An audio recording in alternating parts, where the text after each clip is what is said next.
Hello, everyone. Patty here, your coach and job strategist. Today, a bucket list comes true. Dr. John Demartini is a researcher, writer, and teacher. He is a full-time traveler, though not right now. And I have had the pleasure of being part of his breakthrough experience. Dr. Demartini, after we had your class, I woke up the next morning with the idea of redesigning work in a new paradigm. There might be a little bit of going back to the old ways, but it will continue to be a drastic shift for people. And so I wanted to get your idea on how we can educate individuals out there watching as to how to redefine and redesign. So thank you so much for being here with me. No, thank you.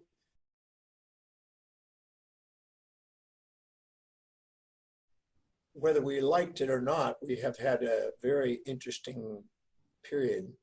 It's forced myself to expedite the introduction to the online world and technology, even though I was involved in it, doing podcasts and webinars and online programs. It's catalyzed it even further, which is making it more efficient and effective for all of us in our field to reach more people, more efficient ways in a way that is in the luxury of people's own homes even.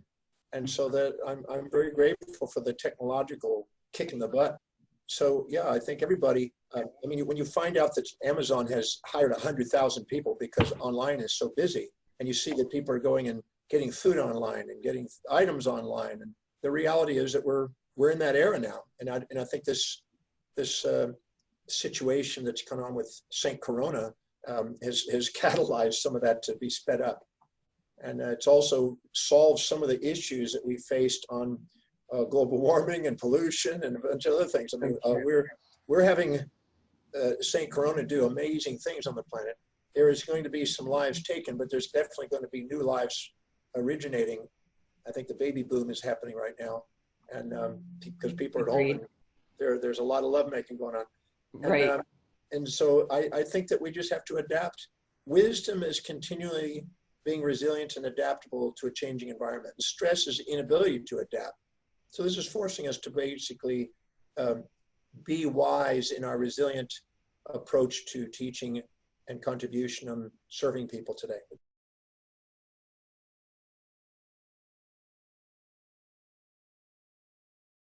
Wisdom to me, Dr. Demartini, is releasing the emotional charge, right? So we have so many past experiences that are beneath the surface that we're unknown about.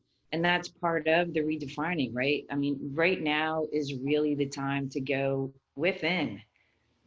What else are you going to do other than make babies? Right? Well, I spend my time researching, writing right now, and doing a lot of interviews. And anything that we can't say thank you for is our baggage. Anything that we've judged, that we've been too proud or too humble to admit what we see in others inside ourselves, is stored in our subconscious mind to reverberate as noise in the brain, to remind us to go back and love the things we haven't loved, to be grateful for the things we haven't been grateful for. And anything we can't say thank you for is baggage, but anything we can say thank you for becomes fuel. So this is a great introspective, reflective time opportunity for upgrading our awareness and being fully conscious instead of half conscious with our judgments. So this is actually a step forward for us as a collective if we use it wisely.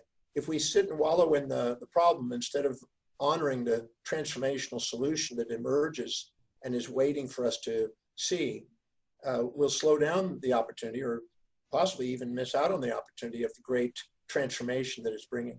So I'm a firm believer that this is a time for introspection and reflection, as well as innovation, creativity, and contribution. And that is part of the redefining, right? So with the thousands and thousands of students that you have, how many breakthrough experiences have you completed so far? Well, this weekend coming up will be the 1094th. So Wow. I've taught that program 1094 times. Only one so far online. This will be the second one online. I know. I'm so happy that I was part of that. Yeah, you were on the first one. And, but yeah, I've done this in 65 countries, but now with students around the world, we've had students from almost every country been a breakthrough, but I've done it live in 65 countries. Most recent one, the most recent one was a new country was Istanbul, Turkey. We had 235 people attending. And so, yeah, I've been doing it since late 80s. And I've been very inspired by it. I call it within the tiny seed lies a mighty oak, and it's an idea whose time has come. Mm-hmm. It's designed to assist people in breaking through whatever they perceive in the way and turn it into something they see as on the way. Mm-hmm. So they realize that whatever is in their heart that they would love to create in the world, that they can. There's no reason why they can't do that. And there's no reason why they can't empower all areas of their life. Because any area of our life we don't empower, we get overpowered by others to catalyze us and stimulate us to empower our lives. So everything is ultimately trying to get us to be the most masterful, most authentic, most inspired contributor on the planet we can be. So talk about that again, about the overpower, because that's something that everyone that's listening can utilize, right? So I want to hear that again. Well, if we don't empower ourselves intellectually, we'll be told what to think. Mm-hmm. If we don't empower ourselves in business, we'll be told what to do. If we don't empower ourselves in finance, we'll be told what we're worth. If we don't empower ourselves in relationship, we'll probably be pushed around and kind of told what to do at home. Mm-hmm. If we're not empowered socially, we'll be told the propaganda to believe, or the morals or traditions or ethics that we're supposed to live by. It's a collective conformity construct. If we don't empower ourselves physically, we'll be told what drugs to take or what organs to remit. Mm-hmm. And if we don't empower ourselves spiritually, we'll be probably trapped in an antiquated dogma that's illogical and irrational for today. But if we are empowering those areas and giving ourselves permission to live authentically according to what we value most and what's most meaningful and inspiring and fulfilling to us, and we do it in a way that contributes to great numbers of people, so we can have our vocation be our vacation.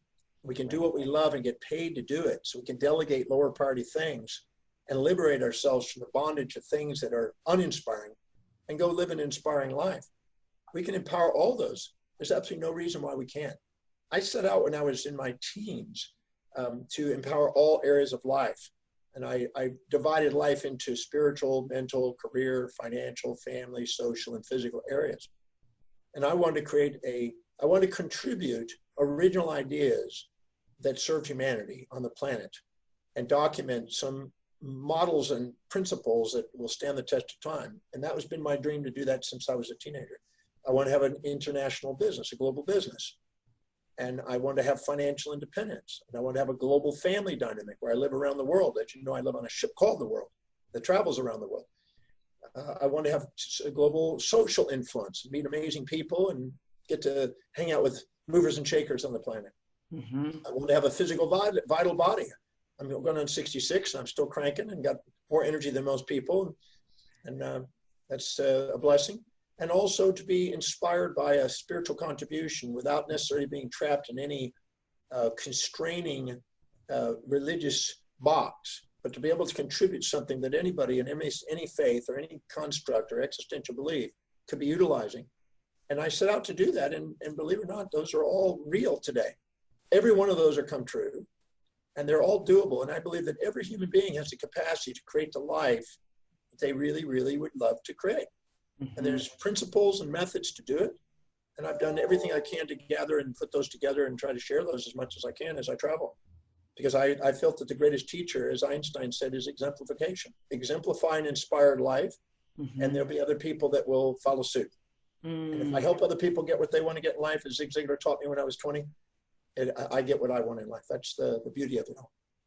Dr. Demartini, let's talk about time a little bit, since you mentioned Einstein, right? Time is a fascinating thing to me because I had a bad fall when I was 19.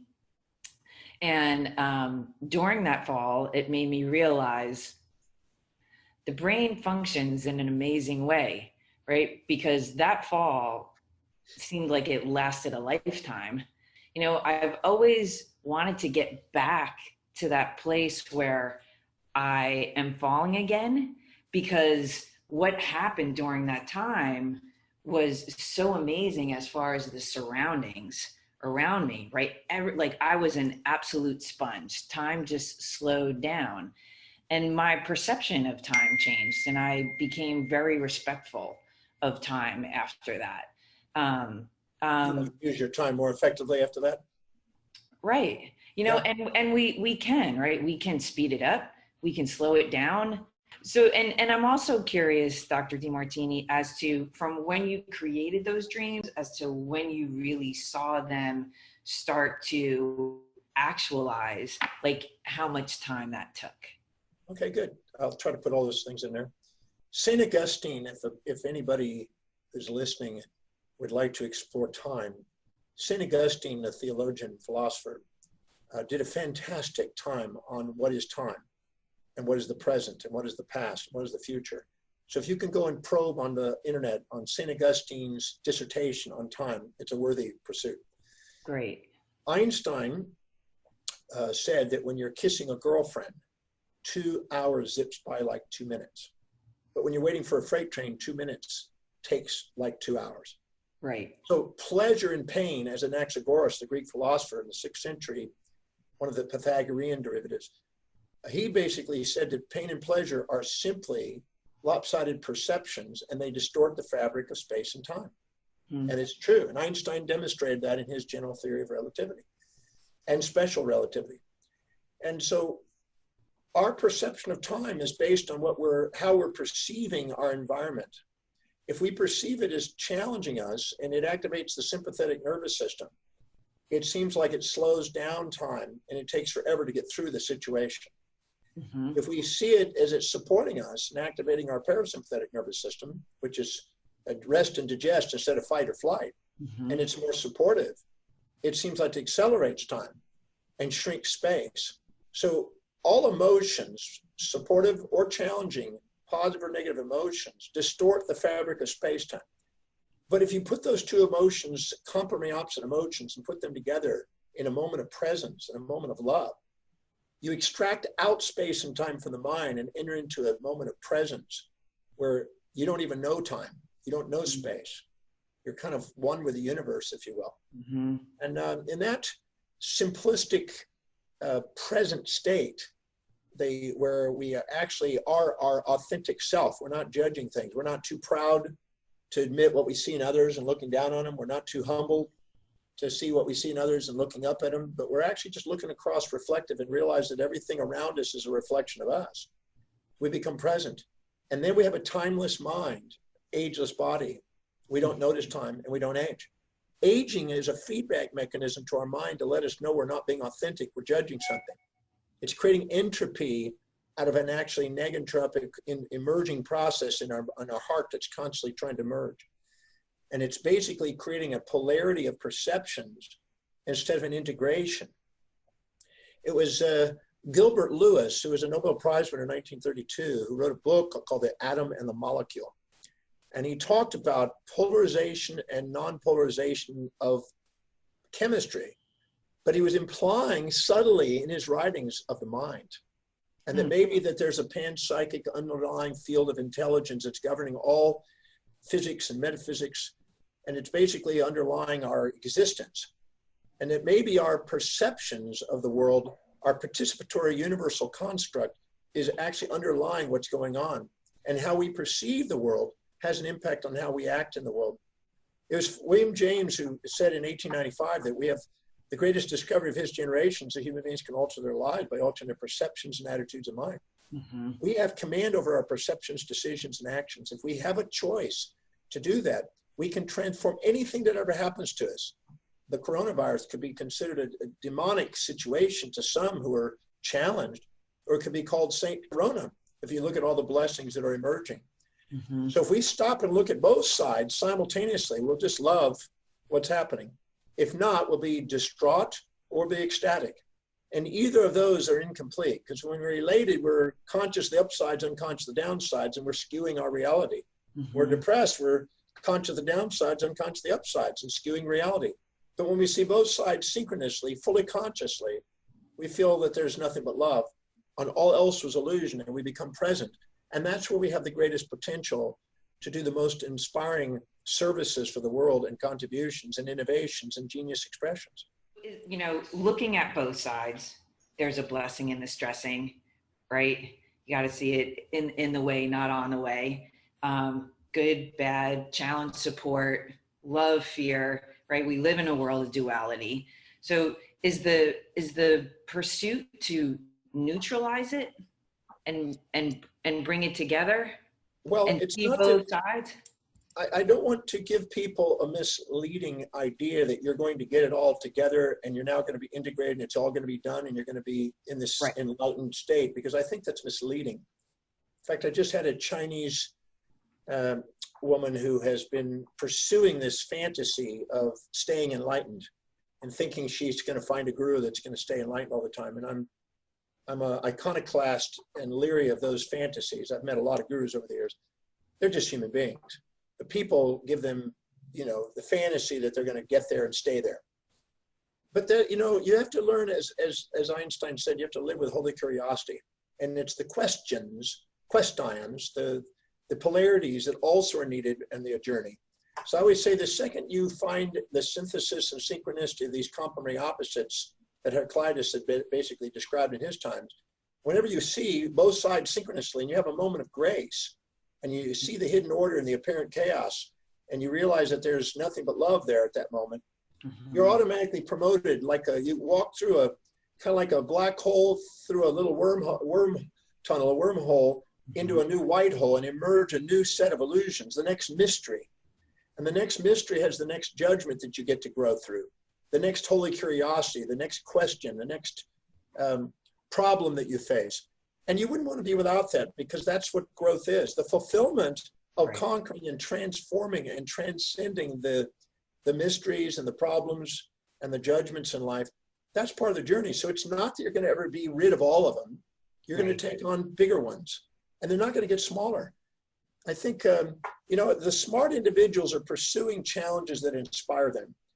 It was that little Netflix video on Bill Gates. I remember reading a very great article on him and then seeing it again referenced in this Netflix movie, that he's asking the question, what is it that I can do today with the resources that I have to serve the greatest amount of people in the most efficient, effective way, in a way that inspires me? Now, that's a wise question to ask every single day. Right. Because no matter what you're in, see, anytime you're comparing your current reality to anything but what's there, you have a delusion and an unrealistic expectation and a fantasy that's going to be depressing, because you're comparing what is actually in front of you to what you think it should have been, or hope it would be, or got to be, or need to be, or what it used to be, or what you hope someday will be. Instead of being present and just being grateful for that, asking, with what I'm in now, in this situation, how can I use these resources with my mind and my creativity to the greatest capacity to serve the greatest amount of people in the most inspiring and efficient way?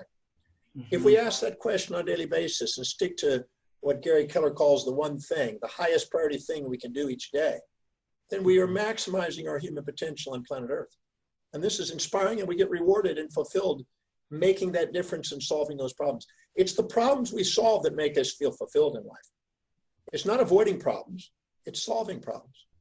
Coaching clients, I say to them over and over again, you're only as good as your questions, right? If you ask, how am I going to pay rent today? And I've noted this before, I get it. I've been there. It's not one of the big questions, right? That is a fear-based question. Right now, what I'm doing right now when I wake up every morning, I say, who can I serve today? And as a matter of fact, I just served my neighbor Well, you know, because she fell and hurt her hip. And I love helping her, and I love helping and taking out her dog, right? I mean, it's basic, but you know, it feels good to her, it feels good to me, and that just raised the vibration. So I know that there's a lot of conversations that go on right now. Live in a higher vibration. You can't have a high vibration without a low vibration. well, the vibration is based on the speed in which you see both sides of an event. So if you are seeing some challenge, and it takes you days, weeks, months, or years to see the terrific inside the terrible, then you have a relative ignorance of one side. And your wisdom is a little low. You're low on reflection. But if you can see that the right there on the spot, within the terrible, there's the terrific, and you can see it instantaneously, your frequency is very high. The frequency is based on the speed in which you see things. You can have the wisdom of the ages with the aging process by taking time to see the other side. You can have the wisdom of the ages without the aging process by seeing it, by asking the quality questions. So a coach is designed to ask quality questions to help people see what's unconscious, to make them fully conscious and see both sides as soon as possible, and bring them into equanimity where they're poised and they're present and they're in an executive function and able to find solutions to the so-called problems, which are actually catalyzing their growth. So I'm a firm believer in that. And I'm a firm believer that the quality of your life is based on the quality of the questions you ask. But the greatest questions are the ones that bring equanimity and are congruent with what the intuition is constantly whispering inside our head. For instance, if we're infatuated with somebody, our intuition is trying to point out the downsides. So we don't lose ourselves subordinating to somebody and sacrifice ourselves for that infatuated person. And if we're resentful to somebody, because we're trying to change them relative to us, it's trying to point out the upside and the purpose and meaning of why they're in our life. It's trying to reveal to us what we're unconscious of. Once we realize, if we ask questions that make us fully conscious and bring our minds back into equanimity and see both sides synchronously, we liberate ourselves and we empower ourselves. And then the world on the outside doesn't occupy space and time in our mind and run us down and age us, because that's what aging is. The entropy that occurs from storing in our memory and our fantasy dissociated imagination, these distorted, incomplete awarenesses. So the second we see both sides synchronously, we feel love again and we're grateful. And we see the hidden order and we find meaning, the meaning between these polarities. And we're inspired by what we're capable of doing next and tackling a bigger challenge. And, you know, I said at a church one time, and at first there was a bit of a shock and an oh on their face. I said, if you're poor, it's because you're not caring about humanity. Because if you're caring about humanity, you're finding a way of serving humanity and looking for direct or indirect ways to get a product, service, or idea out efficiently and effectively that serves people. If you do, you're focused on that. You're not focused on your problems. And the people that aren't willing to do that and focus on their problems end up pretty poor. But the people that care enough to serve people and fill those needs and do it with equity and fair exchange that's sustainable, they end up having great rewards economically, and they exemplify and reward themselves, and then they exemplify that for other people to encourage them to do the same to serve. So yes, solving problems is one of the greatest fulfillments a human being can have. So true. And you solve many of them. And here it is. It is a mystery right now, right, Dr. John? It is a mystery, and there's a lot of uncertainty, and there's a great amount of people in fight or flight right now. Yes. What would, and this is a broad question, but what would you say to them? I mean, what counsel would you give? Yeah, well, I'll make a statement that people can chew on for a second.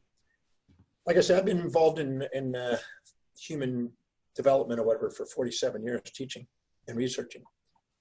And one thing I'm certain about is there's no such thing as fear of the unknown. And that's a common thing that people throw out there. I had a lovely lady that was trying to tell me she had fear of the unknown the other day from the UK. And I said, no, stop. Let's stop the delusionary story and let's get real. You cannot have fear of the unknown. You have fear of the content that you're ruminating in your mind at this moment. The moment you have the feeling of fear, your mind has content.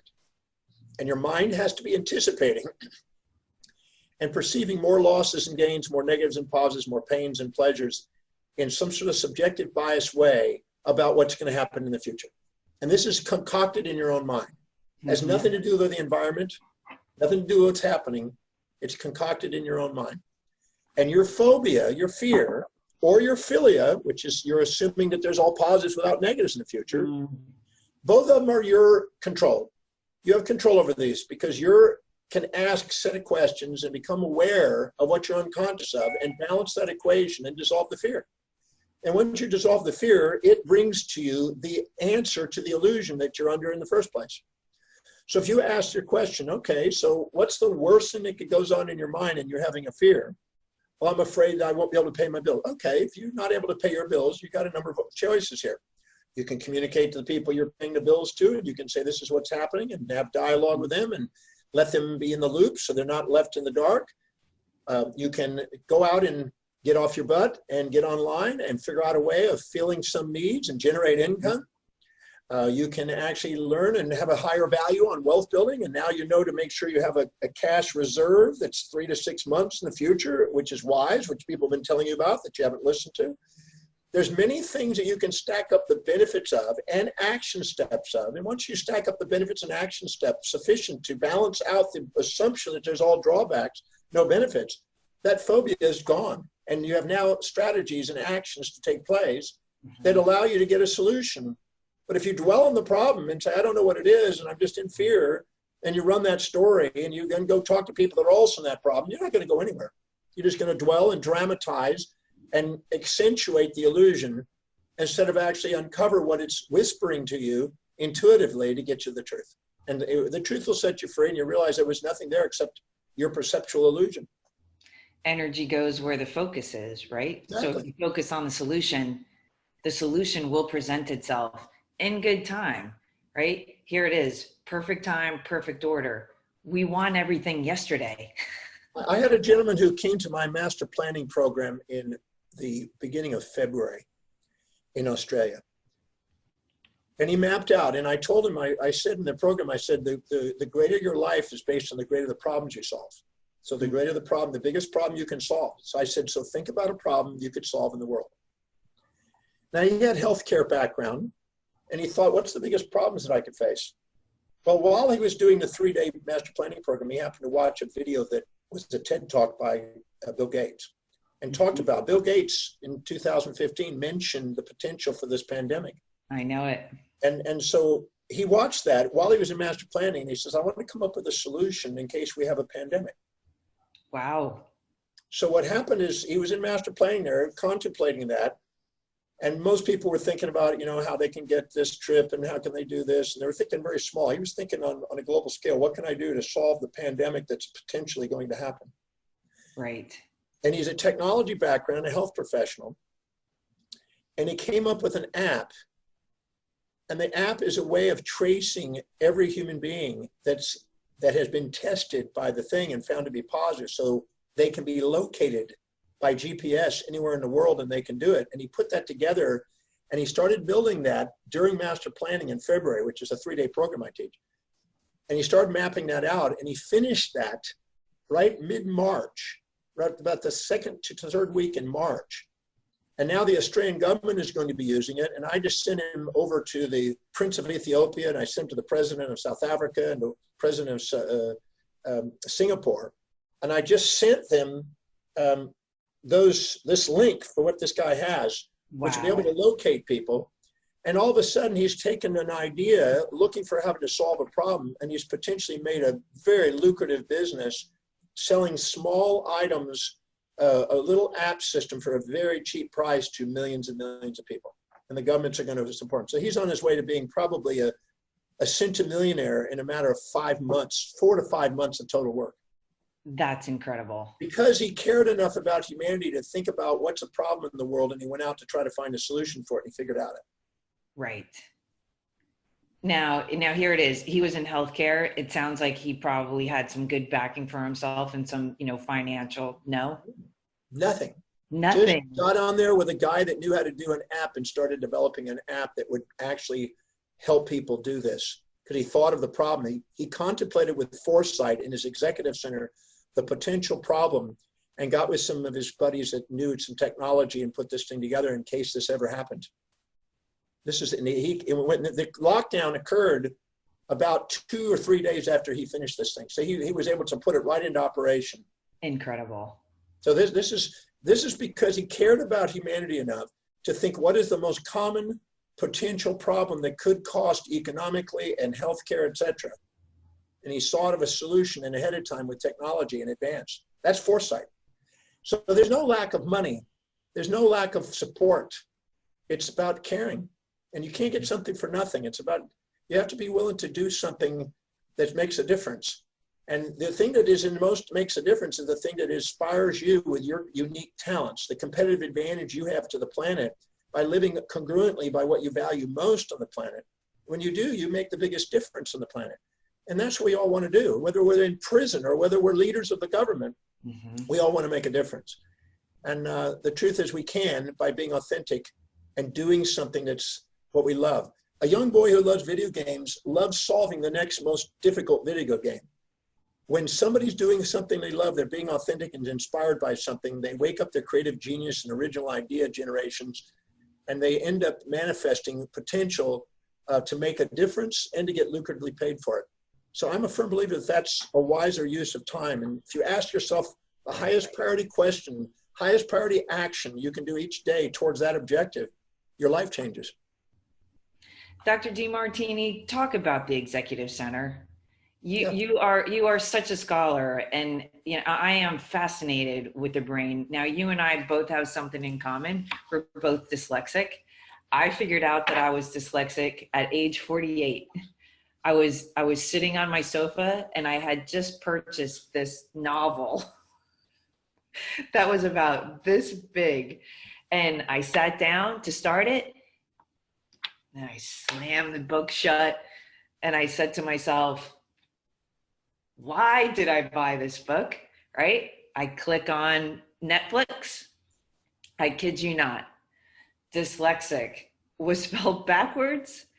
And I ended up watching that documentary. And it was like a day after my mom's birthday. So my mom has been passed for a long time now. And I looked up at the ceiling and I was like, this is how you tell me? Well, you'd be grateful you got it at 48. That's good. Right. It's So the midlife stage. Talk to me about, I mean, we could go on and on and on, I'm sure, but since you touched upon the Executive Center, and since I know we have that in common, what insight can you give me? Well, the Executive Center is typically defined as the medial, which means central line, midpoint. Medial prefrontal, it means you have the frontal cortex in the front, but it's underneath. So it's prefrontal. In the middle, cortex. It's the most advanced, most kind of the newest, most comprehensive part of the brain. And it's called the Executive Center because it has the ability to do 4 or 5 major things. It is connected with nerve fibers up into V5 and V6, which are visual associative areas in the brain in the occipital region, which allows you to gather a tremendous amount of any experience and associations you've ever had with visual images in your mind. So that's the creative mental visual center. So the Executive Center is responsible for inspired visions, to be able to see solutions to problems and to see a vision and see yourself navigate through and get to the solution. It's also where the most amount of associations are accessed, and you have now the ability to strategically plan. So it's a foresighted, not hindsighted, teleologic, not teleonomic state of the brain, which is basically purposeful solutions to problems and seeing the solutions and strategizing how to get those solutions. It's also the executive function where it goes right into the associative motor cortex with fibers, and it goes and executes spontaneously, literally actions that you see in the strategy that you've seen in your mind. And it also has fibers that go down into the amygdala, the nucleus accumbens and striatum, pallidum, and it goes down there and shuts off impulses, which are fantasies and infatuations that distract you, pleasures, immediate gratifications that distract you, and instincts that are basically pains, that are wounds of the subconscious mind that are stored, that anything it reminds you of, and it stops that. With GABA and glutamate, it stops those functions and allows you to stay focused on the strategy that you see in your mind and keep acting. So it's the priority center. And a priori is a philosophical term that Immanuel Kant said is a place where we actually feel called. So this is the center where we feel called theologically into doing something that is purposeful, that is meaningful, that's inspiring, that makes a contribution, that solves the biggest problem. So the Executive Center occurs whenever we live by highest priority. So that's why you want to ask yourself, what's the highest priority action I can be doing right now with the resources I have that makes the biggest difference, that inspires me? That's exactly why Bill Gates follows that questioning on a daily basis to maximize the executive function in his brain.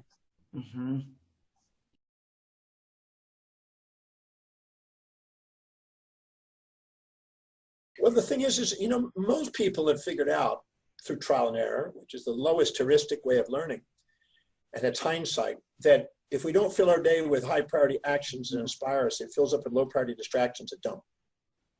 It's not hard to see that. When we have a day that we feel that we got the most important things done and we literally got the priorities organized, we feel great, we're more resilient, more adaptable, and no matter what happens, we can handle it. But if we don't get any of the high priority things done and we go, whoa, what a day. No matter what I did, I didn't get anything done. I feel like it's just bombarded by putting fires out. We're more volatile. We're more in our amygdala. We're more into an animal behavior, and we're irrational. So if we don't fill our day with high priority actions that inspire us, it's going to fill up with low priority distractions. Don't. Entropy, which is a tendency to go from order to disorder, takes over any system that's not organized. And the executive function is designed to organize things and bring order to things, negentropy, which is life physics, not death physics. And the moment we fill our day with high priority actions and then live according to those priorities, we maximize our potential as a human being. But that's not limited to a day. That could be a week, a month, a year. It could be a decade. It could be a generation. It could be a life. So if you're not master planning your life and being a master of your own destiny and being captain of your ship and master of your own fate, you're going to be bombarded by opportunists and authorities on the outside, and traditions, conventions, and mothers and fathers and preachers and teachers, and society's norms, which are stagnant, hypocritical moralities many times that are not rational for your own set of values, that impede the potential that you have yearning to express itself. So it's so important to decide as a master what's really priority in your life and take command of it. Because if you don't empower your life, somebody else is going to overpower it. You're going to be a follower living deontologically by duty of other people's expressions and their own rules if you don't take and command and set the rules. And whoever has the most power sets the rules and the values in society. So you can be at the bottom living by duty, or you can be at the top living by design. And now we are talking about design. I think one of the most disempowering statements is, I don't know what to do, right? A lot of coaching clients, they're in a transition. They just lost their job. They're unhappy. I would have to say 90% of the workforce out there is unhappy. And now with the playing field as it is right now, you do have the ability to do the inner work, get quiet, be creative, and stop that chatter of, I don't know what to do. So what would you say, with regards to that, Dr. Demartini? Well, it's not the world. We're not a victim of our history. We can be a master of our destiny. It's not the world on the outside that dictates it. Yeah. It's not a zeitgeist. In psychology, there's a victim model out there that we're a byproduct of our society, and if the way we were raised, the way this is happening, and we're the byproduct of that. I've never seen that to be true. That's not the factor. I think that's a scapegoat. What happens to you is not what matters, is how you perceive it. And you always have the ability to change that perception. And the breakthrough experience, the program I've been doing 1,094 times, I've taken people who've been through just about every imaginable thing that they've gone through. I bet. I mean, unbelievable stuff that you would think there's no way you could find blessings in that or upsides to that. Right. There's not one thing your mortal body can experience that your mortal soul can't love. I know that's hard to believe, but it's true. So knowing how to ask the right questions, holding people accountable to not run their racket and story to their little therapist, but to actually go and get accountable and find out how there's upsides to what you think are downsides and downsides to what you think are upsides, and bring your mind back into equanimity and balance. You liberate yourself from the bondage of all those emotions that are feedback mechanisms to guide you to authenticity that you have misinterpreted because you've been hoodwinkled into thinking you're supposed to be one-sided and you're supposed to get rid of half of yourself. That's never going to be empowering to you.